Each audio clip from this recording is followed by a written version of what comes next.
Rusty with Dingo Bauer here. Wanted to do a quick video on the TX1000 Turbo tow valves. To tow this machine and have the tracks rotate on you, you'll have to open the tow valves. The tow valves are in this segment of the pump. On the Classic 1000, this segment is indexed this way. On the turbos, they've rotated the pump, and so this segment sets in here this way.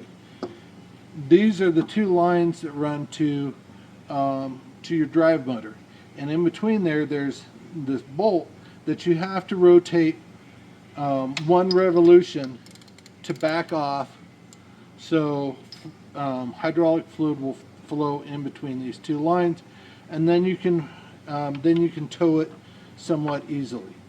It is difficult because it's now in this location, it's difficult to get to, but if you use a combination of socket and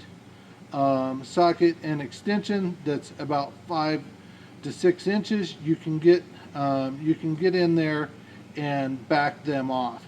Do not completely remove this bolt, or else you will have big difficulties trying to get it back in and get it sealed back up. Just one revolution is all that you need to get it so you can tow the machine.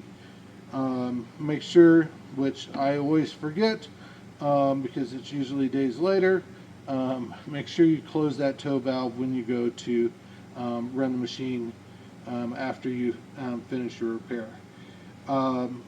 As always, you can reach out to us at dingopower.com.